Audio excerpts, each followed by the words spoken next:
Hello दोस्तों, स्वागत है एक बार फिर से आपका मेरे चैनल पे लीगल न्यूज़ 127 पे।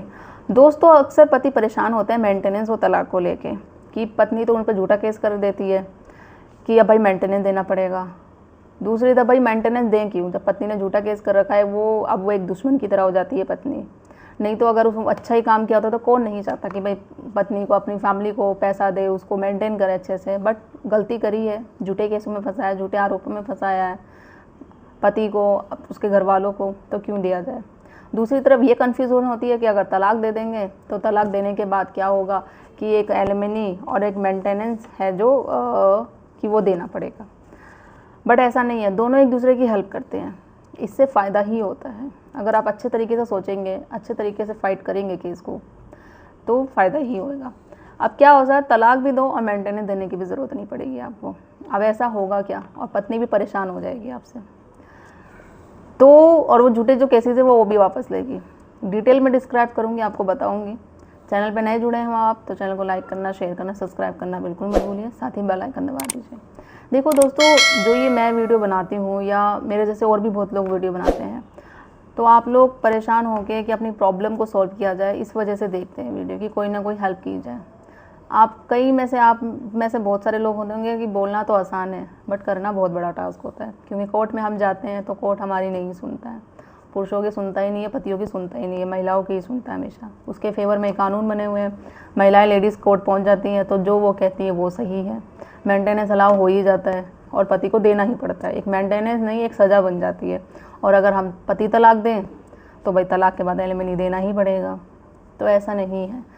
देखो, जितना बोलना आसान है आपको लग रहा है ना, तो करना भी आसान होगा। बट जिस तरीके से आप सच में केस और फैक्ट के अनुसार लड़ोगे ना, तो वही चीज़ होगा। आपको करना क्या है, जब भी आप पे केस लगता है ना मेंटेनेंस का, तो आपको देखो क्या होता है, जब मेंटेनेंस अलाउ नहीं होता, आपको पता है कि पत्नी सिर्फ पैसे के लिए सारे झूठे आरोप लगा रही है। आपको हमेशा केस को मेंटेनेंस ना देने के लिए नहीं लड़ना, इसलिए लड़ना है कि उसके जो ना देने के लिए नहीं, कि हमेशा कि भाई स्टे लेने, उसको हमेशा स्टे लो, ठीक है, स्टे के लिए लड़ना है, स्टे लो। और जब मेडिएशन के लिए कहा जाता है ना, तो मेडिएशन आपको नहीं करना कि मेडिएशन करवाएंगे, सिंपल सी बात है, उसमें डिमांड की जाएगी, केस को ख़त्म कराने के लिए किया जाएगा। उसमें लोग आपको प्रेशर भी करेंगे, धमकियाँ भी देते हैं कि भाई नहीं देंगे तो ये कर लेंगे, वो कर लेंगे, लंबा केस चलेगा, इमोशनल ब्लैकमेल होगी, धमकियाँ देंगे, बहुत तरीके की चीज़ें होती है। तो बोल दो भाई मुझे मेरे पास पैसा है ही नहीं, तो मैं मेडिसिन किस लिए कराऊँ, मुझे करवाना ही नहीं है। आपको हमेशा स्टे लेना है। हाई कोर्ट जाओ, स्टे लेने की एप्लीकेशन आप डाल दो, स्टे मिल जाता है तो बहुत बढ़िया ऑप्शन होता है। हाई कोर्ट से नहीं मिलती रहा तो सीधा सुप्रीम कोर्ट चले जाओ, वहाँ से ऑर्डर ले लो कि भाई हाई कोर्ट फिर वो दे देगा आपको स्टे की एप्लीकेशन। तो और एक साथ आपको, जब मैं हमेशा बोलती हूँ मेंटेनेंस जब भी आप होता है ना, तो उसमें आप HM21 की एप्लीकेशन की डाल दो। जब ये स्टे हो जाता है ना, जब आप स्टे ले लेते हो, उसके बाद तलाक की आप पिटिशन फाइल कर दो। किस आधार पे? क्रूरल्टी के आधार पे, कि ये क्रूरल्टी के आधार पे है भाई, ठीक है। और मैं हमेशा बोल रही, जैसे ये मेंटेनेंस आप ना देने के लिए नहीं लड़ना, आपको मेरिट्स के आधार पर लड़ना है। क्योंकि जो पत्नी आप पे आरोप लगा रही है वो चीज़ें, आप ये मत लड़ो भाई मुझे मेंटेनेंस देना ही नहीं है, देना ही नहीं है, इस चीज़ के लिए नहीं, मेरिट्स के आधार पर लड़ो। जो सच्चे हैं, जो तथ्य पॉइंट है, जो पत्नी ने आरोप लगाई है, आपको पता है वो सारे झूठे हैं, बात तो और कुछ ही है, ऐसा आपने कुछ किया ही नहीं है, तो सच के आधार पर लड़ो। कि जो जो पत्नी आरोप लगा रही है, आप कोर्ट में खुद बोलो बिना डरे, कि वो पत्नी को प्रूव करने को बोलो, मुझे कोई प्रॉब्लम नहीं है देने में, बट सबूत तो दिखाए कि उसके साथ कोई क्रूरल्टी हुई है, कोई चीज़ें हुई है, उसके साथ दहेज के लिए बोला गया, तो वो चीज़ें है नहीं। हमेशा मेरिट्स के आधार पर लड़ना है आपको, तो वो चीज़ें पत्नी प्रूव ही नहीं कर पाएगी। और हमेशा आप अपने एविडेंस सब कुछ अपने प्रॉपर अपने पास सारी चीज़ें रखो। जब स्टे आपको मिल जाएगा तो बहुत बढ़िया ऑप्शन हो जाएगा। और जब भी मेंटेनेंस मैंने बोला जब होता है, तो उसमें साथ में HM21B की एप्लीकेशन डाल दो। इसमें 6 मंथ की क्या होता है, मैंने इससे पहले भी वीडियो बताई थी, उसमें बताया था 6 मंथ के अंदर अंदर रिस्पॉन्स मिल जाता है। मतलब कोर्ट है जो इसका 6 मंथ के अंदर अंदर डिसीजन दे देगा। बहुत लोगों को नहीं पता होता है, अगर आप जाएंगे भी अपने एडवोकेट से डिस्कस करेंगे तो बोलेंगे ऐसा कुछ नहीं होता है, बट आपको करना ही है। अगर लोअर कोर्ट कोई मना कर देते हैं ये करने से, एप्लीकेशन लेने से, तो उसमें बोल दो सर लिख दो कि आप क्यों नहीं ये एप्लीकेशन 21B की एप्लीकेशन लिख रहे हो। और हर 1-2 दिन डेट के बाद ये हमेशा एप्लीकेशन लगाते रहो, और जब भी आपकी डेट आती है, जब आप प्रेजेंट होते हैं, तो उसमें आप बोलो कि भाई मुझे अपना केस जल्दी चाहिए, मैंने 21B की एप्लीकेशन लगा रखी है। आप हमेशा ऐसे बोलते रहोगे, 1-2 डेट के बाद होते जाओगे तो कोर्ट खुद ही प्रेशर आएगा कि ये सारी चीज़ें, और ये मानना पड़ेगा 21 की एप्लीकेशन, बी की एप्लीकेशन बहुत ज़्यादा फ़ायदा करती है। और क्रूरल्टी के आधार पे आपने डिवोर्स की पिटीशन डाली रखी है और सारे सबूत है ही आपके पास, तो आपको तलाक मिलेगा ही मिलेगा। इसमें पत्नी खुद परेशान हो जाएगी, खुद टेंशन में आ जाएगी, और उसमें आपको कोई मेंटेनेंस देने की ज़रूरत भी नहीं पड़ेगी, और तलाक भी हो जाएगा। अभी मैंने एक और वीडियो बनाई थी जिसमें मैंने कहा था कि पति को मेंटल क्रूरल्टी के आधार पर डिवोर्स मिला, और उसमें कोई मेंटेनेंस देने की भी ज़रूरत नहीं पड़ी, और ना इंट्री मेंटेनेंस देना भी नहीं पड़ा, और ना ही तलाक के बाद उसको एलिमनी देने की भी ज़रूरत नहीं पड़ी।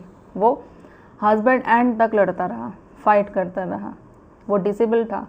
और इसके अलावा भी डिसेबल हस्बैंड के अलावा भी बहुत सारे ऐसे जजमेंट आए हैं, मैंने बना रखी है वीडियो, अपने चैनल पर जाकर देख सकते हैं, तलाक कैसे मिल सकता है वो भी बिना मेंटेनेंस के।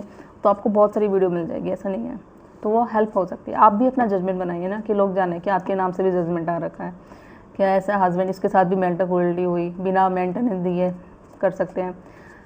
वही मैंने कहा कि आप लोग वीडियो देखते हैं, छोड़ देते हैं, डिस्कस करेंगे। जो लोग सीरियस होंगे अपने केस को, जो जल्दी ख़त्म करना चाहते हैं, कि जल्दी से जल्दी फैसला करना चाहते हैं, वो अपने केस में इम्प्लीमेंट करेंगे। और मेरा मेन मकसद यही है कि आप अपने केस में इम्प्लीमेंट करो। इसलिए मैं कोई ना कोई, देखो, अपना बिजनेस शेड्यूल में से 10-15 मिनट का टाइम निकाल के आपके लिए वीडियो बनाती हूँ कि आपको हेल्प मिल सके, कोई ना कोई तरीका। क्योंकि आप में से बहुत सारे ऐसे लोग हैं, मुझे पता है, क्योंकि मैं डेली हमेशा हम देते रहते हैं केसेस। बहुत सारे पति परेशान होते हैं जिन्होंने कुछ नहीं किया होता है, बिना रीज़न के वो कोर्ट में चक्कर काटते रहते हैं, झूठे आरोप उन पे लगाए जाते हैं, पति पे, ससुराल वालों पे, और पैसों की डिमांड की जा रही है और तलाक भी नहीं दिया जाता है। तो पति अगर तलाक दे दे तो उस पर क्वेश्चन आ जाता है कि भाई मतलब पत्नी जो आरोप लगा रही है इसका मतलब सही है, जब भी तो पत्नी ने डिवोर्स की पिटीशन फाइल करी रखी है। तो ऐसा नहीं है, तो कुछ ना कुछ तो करना पड़ेगा ही। तो ऐसा डरने की ज़रूरत नहीं है, टेंशन लेने की कोई ज़रूरत नहीं है। कोई भी हेल्प चाहिए, मैं हमेशा आपके लिए हूँ। आप हमेशा कोई भी चीज़ होती है कमेंट में करके ज़रूर बताइए, कुछ हेल्प चाहिए। देखो, वीडियो में हर चीज़ एक डिस्क्राइब नहीं किया जा सकता कि किस तरीके से होता है, हमने प्रैक्टिकल सारी चीज़ें कर रखी होती है। केस में ऐसे जजमेंट भी होते हैं, तो उस आधार पे हम केस भी लड़ते हैं, सारी चीज़ें होती है। तो डिटेल्स में चाहिए, देखो एक कमेंट आप करते हो उस पर मैं प्रॉपर आपको एडवाइस या आपकी प्रॉब्लम को सॉल्व नहीं कर सकती हूँ।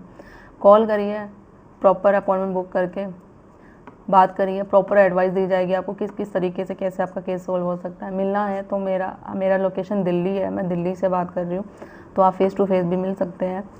तो सारी चीज़ें तो जैसा बताया है मैंने आपको उस तरीके से करिए। मेडिटेशन कभी नहीं लेना, स्टे लेना है हमेशा। स्टे लेंगे तो फ़ायदा होगा। मेंटेन में 21 की बी की एप्लीकेशन हमेशा डालिए केस को जल्दी रिजोल्व करने के लिए। नहीं होता तो आप अर्ली डिस्पोजल की एप्लीकेशन सुप्रीम कोर्ट में डाल सकते हैं, तो वो भी हेल्प करेगी आपको। तो बहुत सारे देखो ऐसे लीगल पॉइंट है, इस तरीके से मैं आपको बताती हूँ ताकि आपको केस में हेल्प मिल सके। तो आशा करती हूँ आप सबको वीडियो मेरी अच्छी लगती होगी। अच्छी लगती हुई ज़्यादा से ज़्यादा लोगों तक फैला दीजिए ताकि और भी लोग तक पहुँचे, उन्हें भी हेल्प मिल सके। चैनल को सब्सक्राइब करना बिल्कुल मत भूलिए। जल्दी मिलती हूँ मैं कैसे इन्फॉर्मेटिव वीडियो के साथ, तब तक के लिए थैंक यू।